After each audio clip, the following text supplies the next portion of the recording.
Hello, everyone, and welcome to the webinar about innovations in supporting student veterans on campus. We're very happy to have all of you here. My name is Ron Goldman. I'm from Kognito. Let me quickly do a little bit of housekeeping, and then I'll introduce our speakers, and they have a lot of great ideas and experience to share with us. So first of all, we are recording this presentation. We will send you a link to this recording, as well as a copy of the slides. All of you are in listen-only mode, but you can submit questions using on the right side of your screen. You have a question box. You can go ahead and type questions as we go along in this webinar. We have time at the end to answer questions, so please do that. So quickly, as we go forward in this webinar, for those of you unfamiliar with us at Kognito, just very quickly about us, we are based here in New York City. We are a health simulation company that builds simulations to help people learn how to manage real-life conversations. We've done a lot of work in supporting military families, veterans, and student veterans around PTSD and help-seeking behaviors with the VA and other organizations. And we're very excited to be here today and have three great experts talk about specifically the higher ed experience for student veterans and where we are and how innovations have really led to some great findings, but also some lessons that they've learned. We had the pleasure to have been working with a lot of colleges and universities who are using our simulation to build military cultural competency among their veterans, faculty and staff. So happy to be here and learn, just as you are, from these great experts. So we have three of them here today. You can see their pictures and names on the screen. We have Chris Kimball, who's the Vice President of the National Association of Veterans Programs Administrators. Travis Carr, who's the Director of Veterans and Military Services at the Central Community College. And Krista Jones, who's a Student Veterans Resource Center Coordinator. That's a long title. At the University of California in San Diego. So we're going to hear from each one of them about their experience, about things that they found to work and things that they are planning on doing, and then we'll have time to ask them questions. And one last thing before we begin, we have a couple of questions for you. The first one, and really to help us kind of better get a sense of who's here, we have over 135 people, so this will help us. The first one is, do you currently have dedicated resources and programs for student veteran success? If you could please just click yes or no.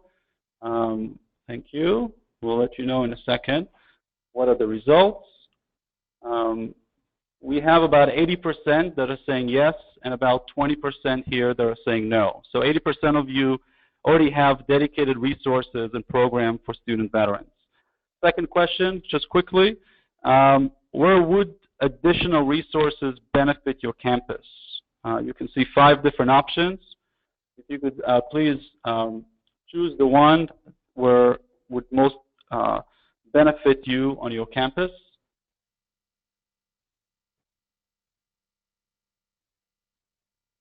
Okay. We're seeing about 40% in terms of faculty and staff in-person training, about 33% for integrated on-campus services, and about 8 to 10% online resources, third-party training like vet success, etc., and 8% for current resources met our needs. So I guess you guys are good. Good. All right, so with that, let's begin. I'd like to turn this over to Chris Kimball, Vice President of the National Association of Veterans Programs Administrators. Chris? Thank you, Ron. Appreciate it. And thanks, everyone, for attending this webinar.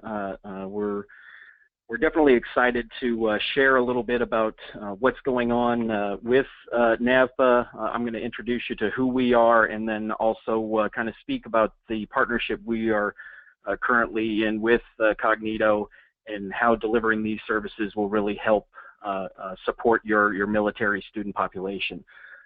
So NAVPA is an organization that was created in 1975 And the primary goal of NAVPA is to bring institutions of higher learning and people who are interested in supporting in the operations of veteran programs or military programs on campuses together to have a collective voice. Currently, NAVPA has member institutions in 48 states, and we represent just about 300,000 student veterans at our institutions. The voice of NAVPA has become increasingly important as legislation and new issues come to the forefront, and there are a lot of great veteran service organizations out there that are have a specific voice for the veterans, whether it be student veterans or veterans who aren't in higher education. And NAVPA has a unique voice in that our membership helps with the actual processing and administration of a lot of these great education benefits. Well, what we've come to realize is we just recently had our 2016 conference in San Diego, and just wanted to give a shout out. One of your other presenters today, Krista Jones, was the co-chair of that conference, and it was really terrific. We changed to a new format. Primarily in the past, NAVPA and our conference has focused on the VA school certifying official at campuses, the ones who are there processing those VA benefits, a little bit of the tuition assistance benefits, but primarily just how do we get the funds in to support the veterans on campus. Well, what we've come to realize is while that is an important aspect of what happens on college campuses, it's only one piece of a many-spoked wheel, if you were, on how to provide truly world-class service to our student veterans and make sure that they are not only going to be attending school and getting their funding coming in, but how are they going to make sure they graduate and then, even more importantly, and probably most importantly, go on to a successful career and be employed. Because ultimately, if their funding comes in and they have issues at school where they don't graduate and then don't, turn that degree into a job, the benefit processing is all for naught. So what we did with our conference this year is we went into a multi-track system where we had a track for school certifying officials, which was about half of our attendees, but then we also had tracks for campus program challenges, community collaboration, and leadership and academic success, because we realized that there's a lot of things that happen on a college campus that don't necessarily pertain to specifically just processing benefits. And as NAVPA has come to realize that, we need to kind of shift our message and shift where their focus is, we came across the Kognito group and realized that this was an important group to partner up with. The program that they have available on Veterans on Campus, which really focuses on helping to train faculty and staff on dealing with veteran students and providing them an easy way to find out where your school resources are, was an important piece that is a lot of times missed because when things like this Kognito webinar come up, most of the people that are attending are the ones that are in that veterans office or in that student services office, but there are a lot of issues that come up that people that aren't necessarily dealing directly with veterans, they just aren't aware of. So if we could go to the next slide. In addition to being the vice president of NAVPA, I also am the director of military affairs for my college that I work for, Kaiser University. And we implemented 2.5 years ago the Veteran on Campus program with Kognito, and I wanted to share just a few of the highlights of how the program helped our school specifically. We're a private nonprofit school with 36 campuses over 3 states and 1 foreign country. So as you can imagine, trying to have our team get to all of those campuses to make sure our faculty and staff are trained is a pretty sizable hill to climb. So this program became a really good fit for us, and one of the ways that we've made it so successful is we had to make sure that all of our campus leadership was bought into the program. So we ran trainings with all of our campus presidents and vice presidents to make sure that they understood the importance of this, because I know in higher education sometimes you can be trained to the point of boredom on a variety of different topics. So we wanted to make sure that this important topic on supporting student veterans wasn't kind of lost in the shuffle. We also had buy-in from our chancellor's office to make the training mandatory for all faculty and staff. We realized that for a lot of schools, you know, especially public institutions, it's kind of hard to get that type of approval, but it definitely has helped, and we have maintained a 98% or better training completion rate with our faculty without having to have us travel to all of these 36 campuses. And one last thing we utilized that really ended up working, even though the training was mandatory, we still wanted to try to further incentivize people. So we had a first campus to complete with 100% staff training. They were able to do a casual Friday, which our university is shirt and tie all day, every day. So for a casual Friday was a good incentive for them, and we kind of left that leeway up to our campus presidents. Some were talking about even possibly doing a floating holiday for people as an incentive. But the program really benefited us in that our Office of Military Affairs received, if not weekly, every other week, a question on, you know, either a guardsman or a reservist who was needing to take a week off for training or had to go to a VA appointment, and their campus, either their professors or their dean, they weren't making accommodations for them, and those are things they just didn't understand the requirements for the veteran student. And so this training has helped to greatly cut those types of issues down. I would say if we get one a month now, that's a lot for us. So the program has definitely helped our school out in a great way. I don't want to take too much time because I know we have a lot of other great speakers, but I just wanted to share some of the program highlights that we've enjoyed at Kaiser University, and understand that NAVPA, as a national nonprofit, when we look for partners, we want to look for people that are on the cutting edge, that are looking at the veteran solution as a whole, and we are very happy to have a continued partnership with Kognito in that area. And if anyone has any questions, either on the NAVPA side of it or my school's use of the program, I'm happy to answer those questions at the end of the program. Thank you. Great. Thank you, Chris, very much. Next speaker is Travis Carr. He's the Director of Veteran and Military Services at Central Community College. Travis? Thank you, Ron, very much. It's a pleasure for us to be here to present some of our innovations and best practices that we've experienced in the last 5 years of starting our program. First, I wanted to really introduce Central Community College. We're actually in Midwestern Nebraska. We have a population in our service area about 300,000 with an enrollment of 23,000.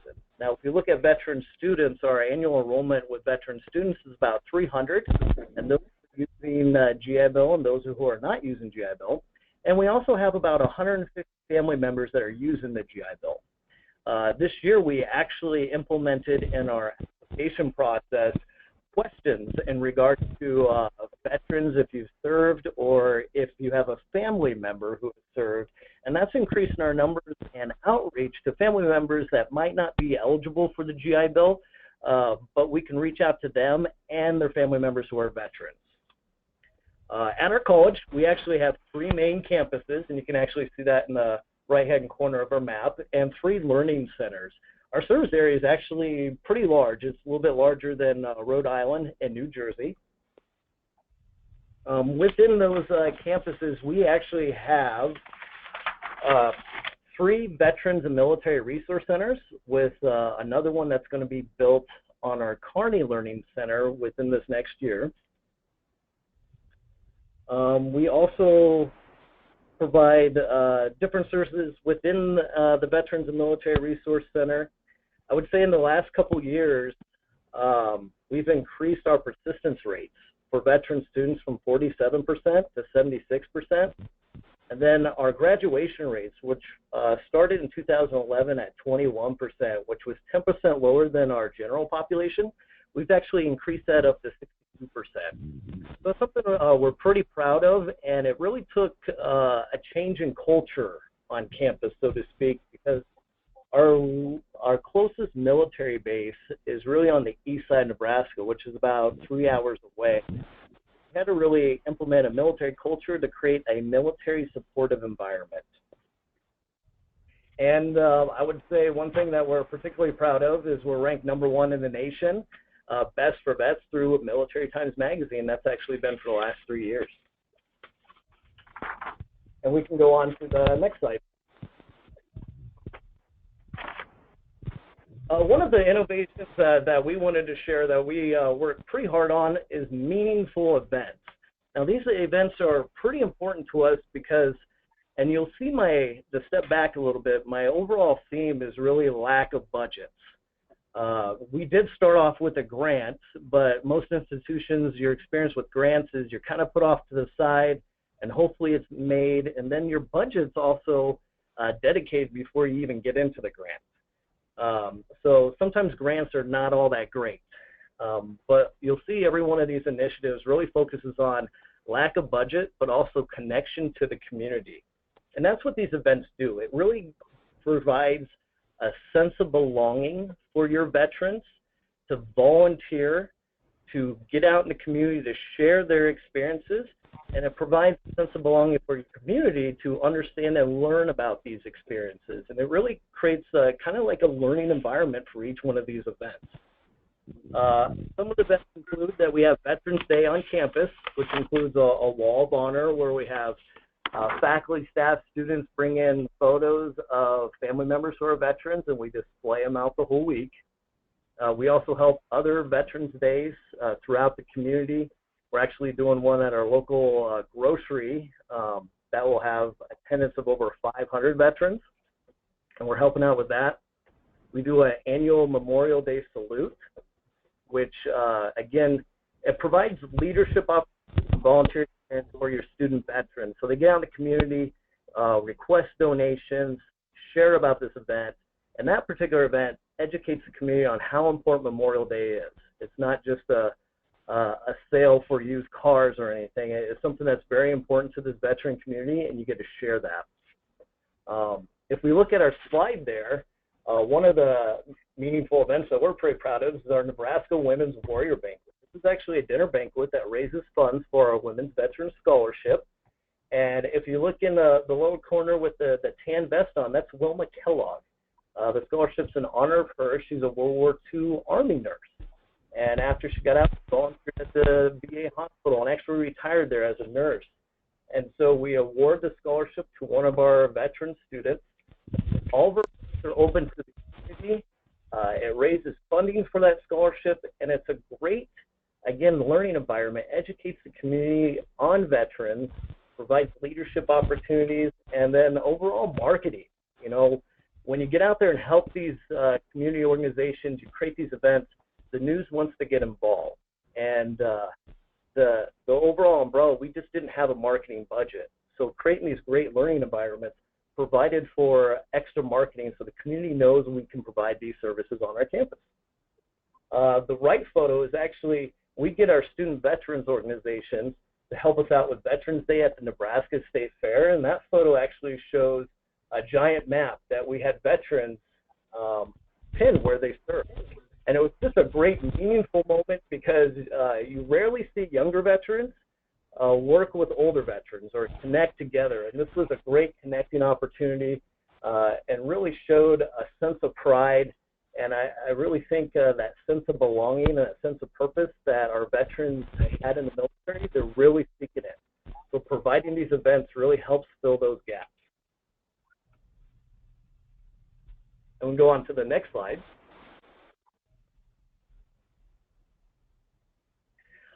Also, when we talk about gaps in budgets, at our community college, we started seeing with our veterans, it wasn't so much the challenges that they've seen academically, because we had the resources as far as tutors and academic success centers that could address those academic needs.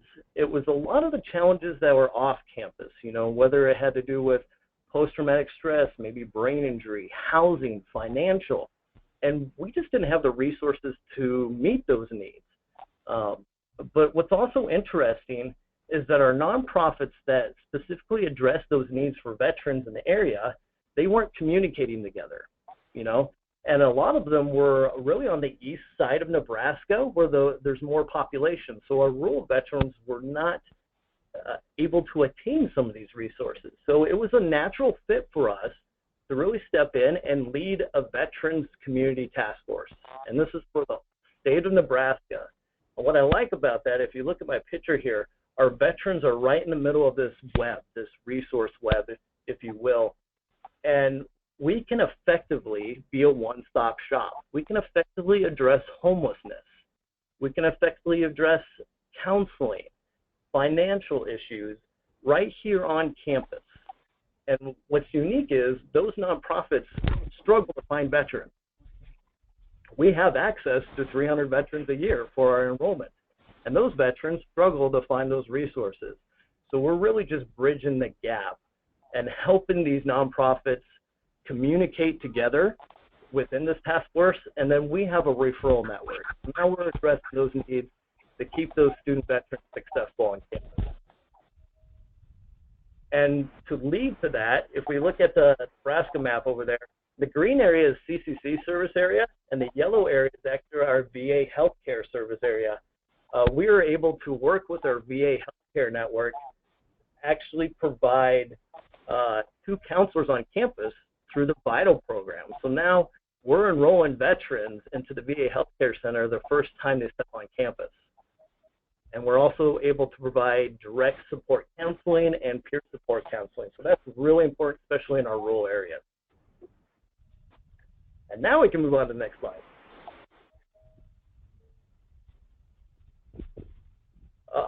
Actually, Chris mentioned faculty and staff training, and that's really important. We call that GRADES, Guiding Reintegration and Directing Educational Success. Again, looking at a budget, we created this ourselves with support of our VA healthcare network. And it's a 4-part series, 1 hour, and it's annual for each one of our campuses. And we actually videotaped it to go online as well. And this is really good because we didn't focus on the weakness of our veterans. We focused on how to empower them in your classroom, how to look out for certain signs and symptoms. But it's something as a faculty member, you don't have to address them. You refer them on to our Veterans Resource Center. And this is very essential. This is also mandatory for us. And it's essential because our Veterans Resource Center, I mean, each one is staffed, but we only see about 30% of our veterans in the Resource Center, you know. And so to really get out there and reach out to our veterans that are not coming in our centers, that are not connected to the resources, we really needed eyes out there to help us identify veteran students. And so instead of just a mission from our Veteran Services Department to help veterans succeed in a classroom, it's now a college mission. And that's really important because everybody's involved and everybody's working towards the success of your veteran students, and magnifies your outreach and your power with that. And we had a mandatory for all staff, and one really good example is, and all faculty and staff, every personnel at the colleges, and a good example would be, we had a custodian who dropped a large bucket, made very loud noise, came outside the room and seen a student that was startled. Through the training, he understood that he had to slowly ask some questions, see what he can do to help out. And it turned out to be a veteran student that wasn't really seeking a lot of resources, was really isolating himself. And we were able to connect him to the right resources and get him the help that he needed in that time. That works out very well. So when we say mandatory, I know that's really hard, but it's essential. And every example I've seen from other colleges, mandatory works, and that's really important.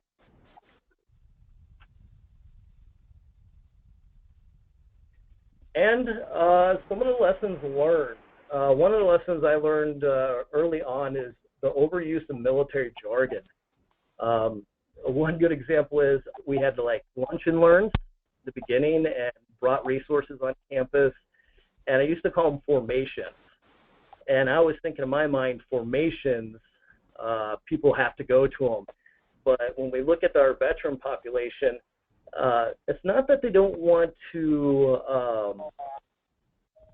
feel like they're in the military again. It's more they want to discover themselves. So the use of formations was really just not appealing to them. So we just kind of tune that in, and that really goes into going back to your veteran students and seeking their advice. So every time I implement a new program, I present it to our Student Veteran Association. I present it to a couple of leaders to get their insight on it, because what I think might work out perfectly might not be what they actually need or want or might appeal to them. And that goes actually on to my next bullet point, a mentorship program. I picked a mentorship program in the beginning because I thought it was really exciting. A lot of schools were picking mentorship programs, and I put a lot of time and effort into it. But I soon discovered within our population, I had no veteran students that wanted to be mentees. Everybody wanted to be a mentor, no matter where they were at in their transition process or where they're at in their education career. So that went down pretty quick because I couldn't find any mentees to be mentored. And really just, I really empower our veteran students. From the beginning, they don't want to be treated as students. We want to treat them almost as equals. So when we're developing new programs, even college-wide, like we have a new student orientation program that we're changing around a bit, I invite student veterans to those meetings. One, our student veterans are very outspoken, and they're going to tell you exactly how they feel, which is great feedback. But then our leadership also learns more about non-traditional students, which sometimes we can really stray away from. So it gives a learning experience from both directions.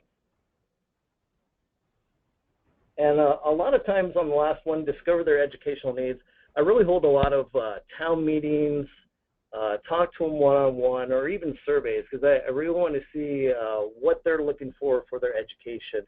Instead of trying to over the top develop what I believe they need, I want to get their insight and their results. And it puts them and empowers them within the process. So with that, I definitely encourage anybody has any questions on our programs or services, please contact me. I definitely have this presentation, and I'm proud to be a part of it. Great. Thank you, Travis, very much. I do want to remind everyone that we are recording the webinar, and we will be sending you a copy of the slides, and that you have the opportunity to submit questions on the right side of your screen, and we'll have about 10 minutes at the end of the webinar to answer them. So our last speaker, Krista Jones from the University of California in San Diego. Krista, would you like to begin? Hi, thank you, Ron, and thanks for having me on the webinar. Before I kind of get into what I was going to talk about today, I really want to thank you. I'm sorry, I want to slow down. I want to thank Chris and Travis for your slides and for your content. And what I'm going to do is kind of tie in some of what you talked about into what I'm talking about today. And I think it's great how all of these are so closely related. Chris talked a lot about the need for staff and faculty training on his campuses so that their folks were aware of what some of the issues are and how to appropriately respond. Travis gave us some great examples of programs that he's using successfully on their campuses and some wonderful ideas for meaningful events, and I think that was great. Just a little bit about me and some of my background. I'm at the University of California, San Diego, which is a large public state research university. We've got 34,000 students here on our campus, and about 1,000 of those are military affiliated. So we're definitely looking at a small, we would call underrepresented minority population on our campus. It's cool because being a URM population means that we have the opportunity to designate resources and services specifically to help ensure the success of this population. Before working at UC San Diego, I was at UC Riverside, which is one of our sister campuses, but has a very different demographic, and the students there have very different needs. And before that, I was at Hawaii Pacific University, which is a much smaller, private, nonprofit liberal arts college in Honolulu. But it had a much larger military population, almost a third of their students. So being able to see program development through different kinds of campuses whether it's a private four-year university, a large state four-year university. Definitely lots of challenges there, but some things are pretty similar across the board. What we've done at the UC, and as we look at program development across our campus, one of the things that we've tried to do is kind of lump our programming into what are we trying to solve with our programming. So I've always taken the method of addressing three kinds of support, and all of the programs that we do are trying to address one of these three kinds of support. The first one here is peer support. We know that student veterans thrive on support from other veterans, and it's critical to make sure that they can have those connections and interact with each other. These are just some examples of some things that have worked on our campuses. Obviously, a student veterans organization is critical, but it can be really hard to maintain. Students come and go, and depending on how the leadership turns over, you might have a really active student organization one year and a very inactive one another year. But whatever the campus can do to help foster that organization and those connections can be invaluable. Peer mentors can be successful. It sounds like Travis had some challenges on his campus because everybody wanted to be a mentor. One thing that's worked well for us is we just assign all new students, you guys are new students, and we have mentors to help you through that transition. We know that it's a very difficult challenge for students to transition to us from a community college, and the first quarter or two are really difficult. So by making sure that there's an experienced student available and ready to answer questions about where to park and where to study and how to, just manage the workload of a research university, that's been really helpful for us.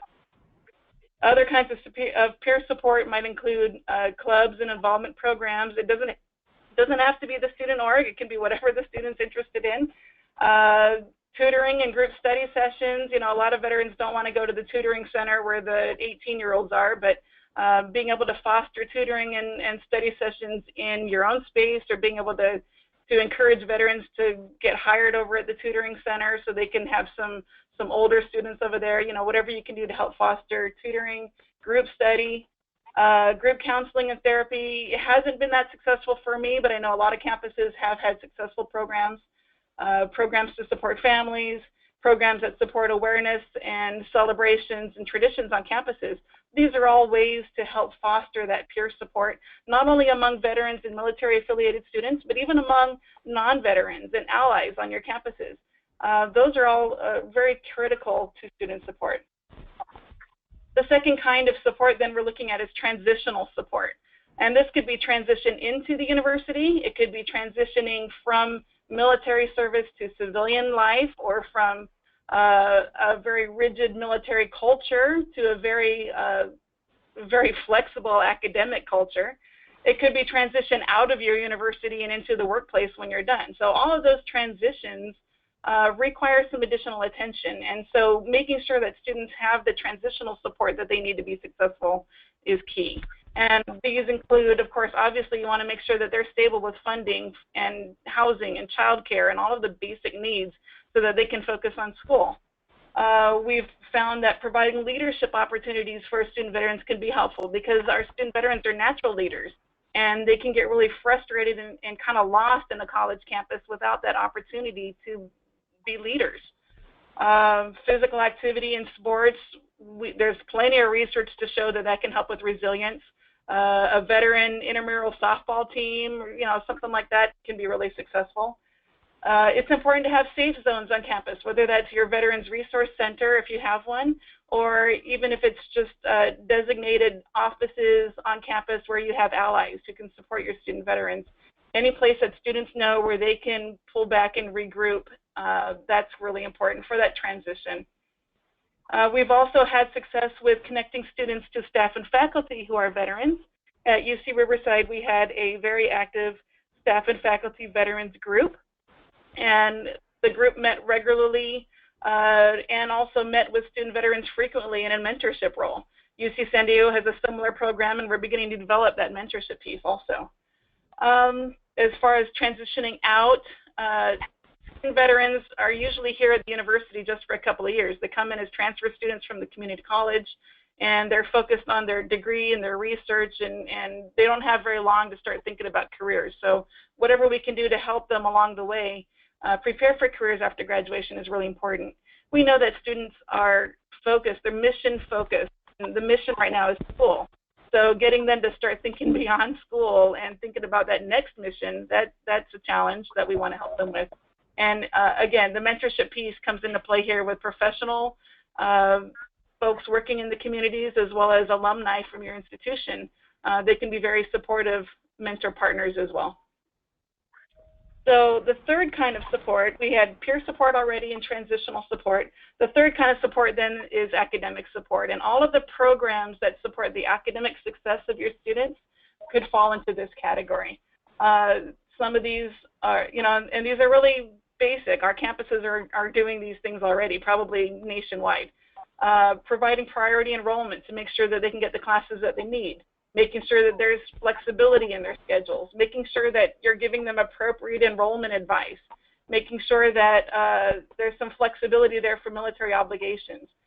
We want to make sure students get accommodations if they need it, or they've got some academic intervention programs if they need it. Generally speaking, student veterans are really good students, and so if they're struggling, it's usually not because they're not doing their homework. It's usually because there's something else going on in their lives, and it's usually major. So whatever you can do, contact that student, reach out, provide assistance, find out what those other barriers are, and get them some services that will go a long way towards their academic success. What we also know is really important is to make sure that you're having conversations with your student veterans about what their long-term goals are. Are they planning on grad school? Are they planning on, doing, what do they want to do with their career after they leave your school? And what happens if the current major they're in just doesn't work out for them? What's their plan B? Having those conversations with them early and throughout their academic program can lead to the academic success. That's really critical for campuses. And again, there's so many other programs out there. A lot of colleges are doing these already and lots of similar programs. What we've really found is important for all of these different kinds of programs. First of all, you really need to leverage the programs that are already on your campus. Nobody's got enough resources, time, and money to reinvent programs. But most of our campuses have these kinds of programs already for other URMs or other populations on campus. So tapping into what's already there, starting with that as a base, and then kind of just making the modifications that are necessary to meet the needs of your students is a great way to begin. And then secondly, it's really important, like Travis said, to make sure that you've got campus-wide support. None of these programs should be the responsibility of one office on campus. Academic support is the responsibility of everyone. So is peer support, so is transitional support. So making sure that you're working with other departments on campus and that all of these programs that your institution is doing are aligned with these goals of supporting your student veterans in these different ways will help to ensure student success. Okay, great. Yep, thanks. Thank you, Krista. Thank you. So we have some time for questions, and a few of you have been submitting them. Please feel free to submit additional ones. So let me jump right into it. One of the questions here that have come up a few times is, how do you get the information out to the veterans? How do you know that they are veterans? Because they don't all self-identify. And how do you communicate to them? Could you share some of the most effective approaches that you had? Krista, maybe we can start with you, and then Travis, of course, if you have additional information, please add as well. Sure, and that's a great question. Getting students to self-identify could be tricky, and we always want to remember that not every student wants to be identified as a veteran, and we need to be careful not to out a student if they don't want to be identified as a veteran.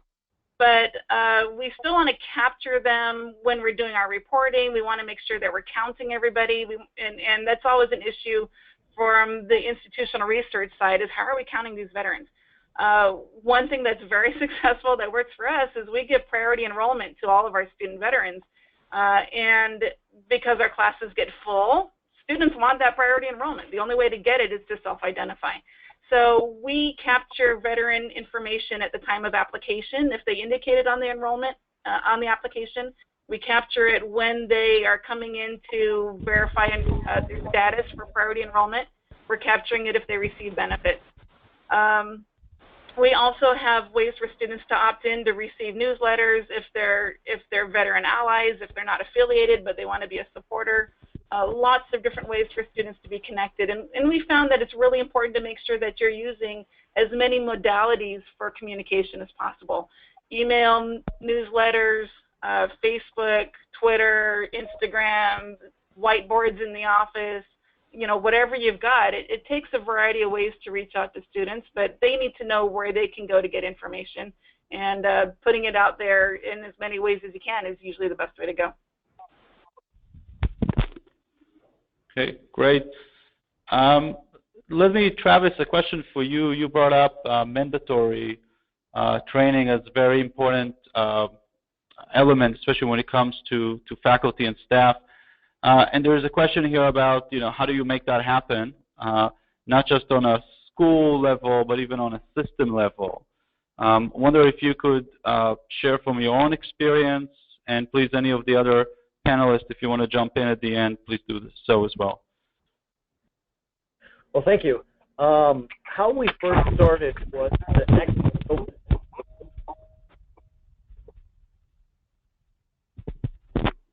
Travis, you're breaking up.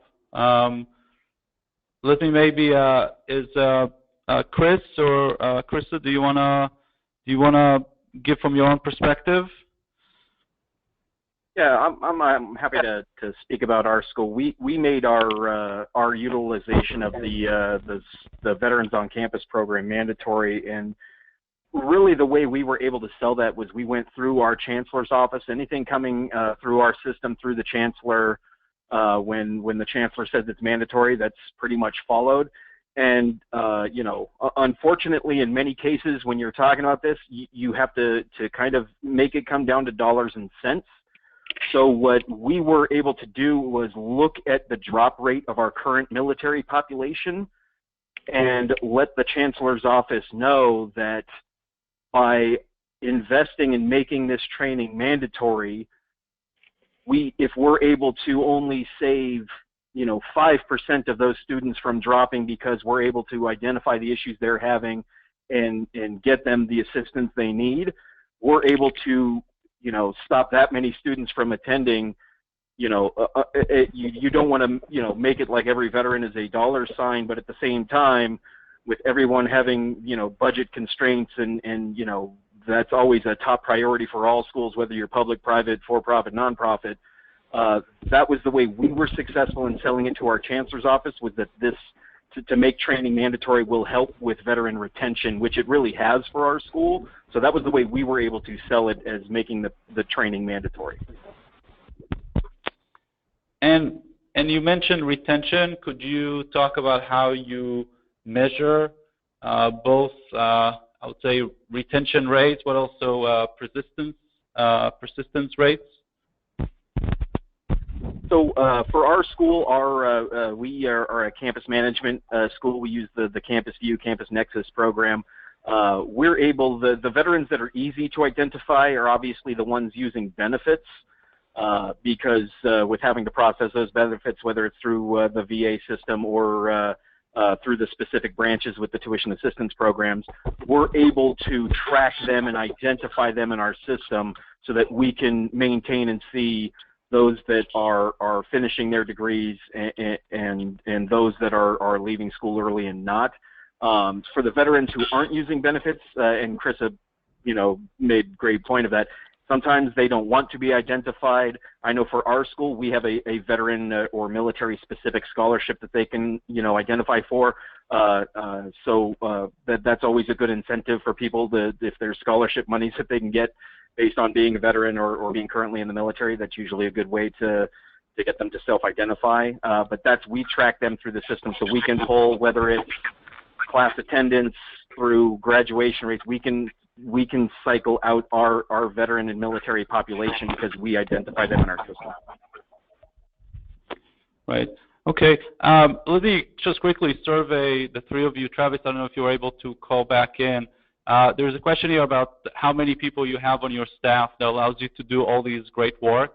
So if you don't mind, just share that. I think it helps people just put some things in context. Chris, on your school, what's the size of the staff in your office? So our military population is just about 3,500 students. We have our military affairs team who are primarily focused just on supporting the veteran population is a staff of 6. And then we have the indirect, so we have, the school certifying officials on each campus and whatnot. Most of those people are all pulling double or triple duty. They've been voluntold that they're the certifying official in some cases. So they're either a financial aid officer, a bursar, a registrar. So they aren't primarily identified, but for us, we have a team of 6, and then myself is 7 that are primarily, all we focus on is the military and veteran population. Okay. Krista, can you share numbers on your end? Yeah, that's easy. I'm it. No, I'm just kidding. We have 1 certifying official. She's in the registrar's office, but she also has other responsibilities over there. I'm the only professional staff here in the Student Veterans Center, and I have a graduate student assistant and a bunch of work studies. But we also have the partnership of a lot of other supportive staff on campus to do other, some of these programs, like I said, that we've shared. But as far as staff go, it's just 1. So that's how we run these programs, is by collaborating. Okay. Yeah, and that's, by the way, something we heard from schools in the past, where they kind of extend their staff by finding staff and faculty who are potentially veterans or care about the topic very much, and kind of really helping out, even though it's not part of their official duty. So that's kind of an interesting strategy, to have a larger staff without needing a larger budget. Travis, were you able to call back in? Could you share a few of these numbers on your end? I am. Can you hear me now? Yes. Okay, perfect. So in the beginning, in our first 3 years, it was really just myself, but I really empowered work study positions, and I had about 2 to 3 on each one of our Veterans and Military Resource Centers. They would handle the daily duties, enrollment processes for veteran students, and I'd oversee them. We have grown lately, so I have 3 outreach coordinators, and I'm the director above them.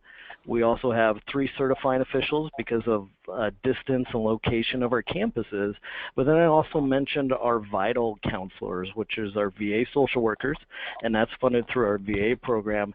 And they're definitely essential on campus because they also work as a case manager, a coach when it looks at not only just life issues, but just challenges on campus, how to deal with stress.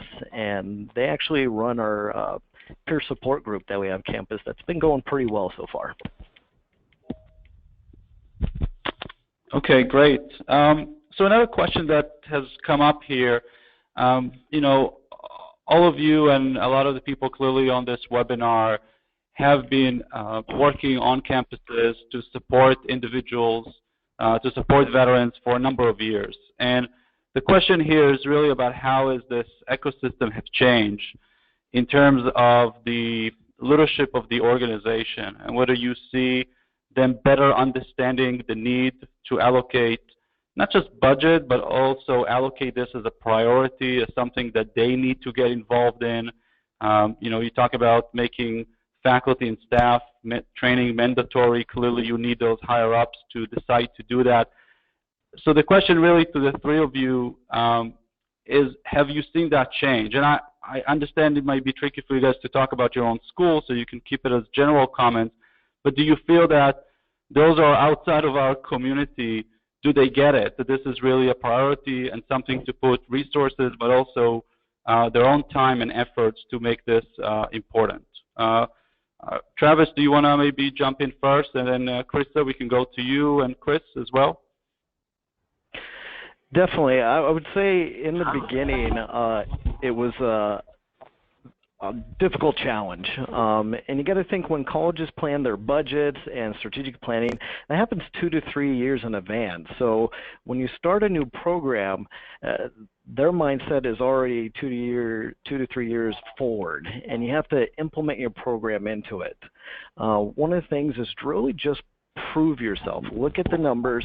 Now, our graduation rates, they were terrible, but sharing that information with leadership and presenting to our board and other programs and really getting the word out there, they're able to invest in the program, and they wanted to take charge of it because it was a problem area. And another aspect that really helped us was empowering students. So in board meetings, I would bring student veterans in there to share their stories. How did the college help them? Or what is some of the barriers on campus? In all the meetings, I'm always with at least 1 to 3 student veterans that join me and are part of the process. And that has really helped out a lot for the college to invest into the program.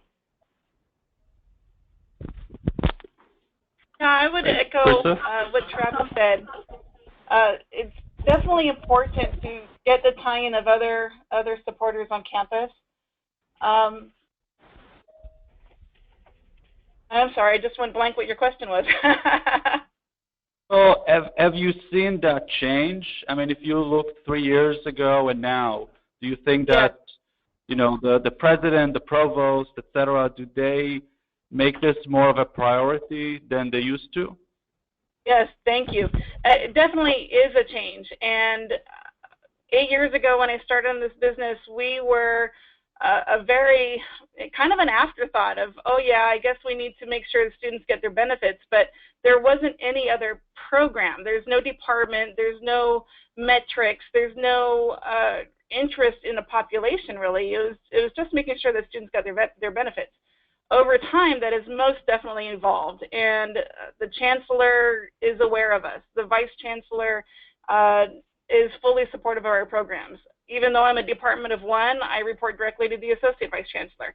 It's a straight line communication to make sure that the needs of our student population are being heard on a campus-wide level and even on a system-wide level. The UC President's Office gets updates regularly from our campuses and from us as coordinators to make sure that the needs of our students are being met on a system-wide level, and from there it goes to the state. So there's a lot of focus on this group.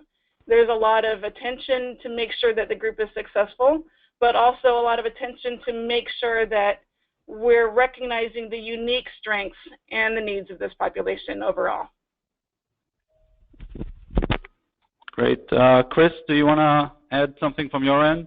Has things changed in the last few years in that sense? I would definitely echo what Travis and Chris have said, is that absolutely the mindset has shifted to where, I know from my school's perspective, a few years ago, we didn't have things like we do now, like military leave policies, military refund policies that are specific to our military students. My university system has also implemented a military affairs panel that is not just my team that deals day to day with the military students, but it has the leadership from the registrar's office, the deans, the program chairs, so that in the past changes would be made at the university level, and then we would find out about it and have to shift and scramble to find out how's that going to affect the military students and possibly their benefits or whatnot. And now when these changes are being proposed, we're actually at the table to give that perspective prior to the changes being made. That's a huge shift that we've seen that in the past we haven't. It's always been, these changes are made and we'll just figure it out afterwards. Now it's in the front of their mind that, hey, before we make a change on this, is this going to affect a military student, whether it's with their benefits or add an undue hardship? So yeah, I've definitely seen the shift as well. That's great. Last question, and we'll end with that. There's a few here about alternative funding sources that are not the school budget. So I wonder if any one of you can share about, if there is no room in the school budget and you still have to secure additional budget to do any of these activities, where do you go? Are there specific foundations, government grants? I don't know, you go to local businesses. If you could please maybe share any of that experience. Travis, if you want to maybe go first, we'll go to Chris, and we'll end up with Krista. Okay, thank you. Kind of going back to utilizing those nonprofits and resources, within that task force, I met a local group. It was a Vietnam Veterans Motorcycle Group, and they really wanted to help. And at that time, I really needed an emergency scholarship for veteran students. When the GI Bill is delayed, where they can't, we always delay the tuition payments, but, the GI Bill's delayed, they can't pay for bills or daycare or their books. And that was becoming very problematic. Well, with rules and regulations college, even if we did have the money, we just couldn't just give the student money for bills to pay their electricity in case it was shutting off, or rent, or daycare. So with this group, working with them, we helped them develop a event called the Biker Ball, where they raffle off a brand new Harley. And that raised money, and we have about $15,000 in there for emergency scholarships that's helped 16 veterans, including 2 veterans that were homeless when they first started, to stay in school and to continue on. And a lot of veterans don't like handouts, we discovered, so a part of the project is you have to complete 40 volunteer hours. And so again, we're providing that sense of belonging and purpose within that project. So reaching out to the community to bring in that source of funding has really helped out. That's great. Very, very creative and useful. That's great. Chris? Yeah, I would say that looking for local resources is always a great idea. There are a lot of national, brands, the major corporations that do a lot of donating to veteran issues, and a lot of times they'll donate to groups like Student Veterans of America or the Legion. They'll donate to these big groups. So at times, I know for schools regionally, it's always difficult to fight for people who are looking for those veteran dollars to make donations. There are definitely a lot of local smaller businesses and groups. The biker group that Travis was mentioning is a great example of it. Does not have to be, I'm lucky that the Fortune 500 company is right down the road from me. There are people that are willing to roll up their sleeves and do the work. It's very time consuming to have to, keep making those phone calls and sending those emails out and knocking on those doors.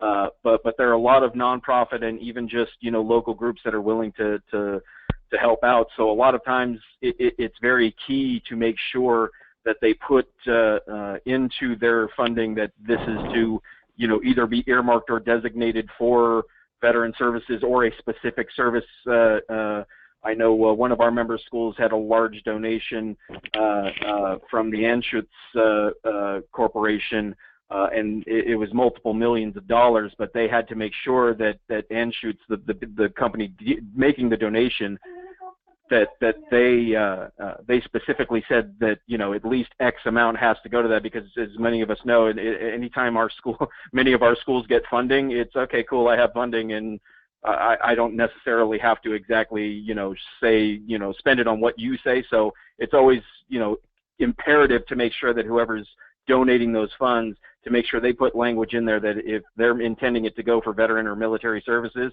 to make sure they put that in there so that it doesn't go to a general fund. Great. Krista, any input from you about budget resources that are not in the school budget? Sure, I would just add a couple of things to that really quick.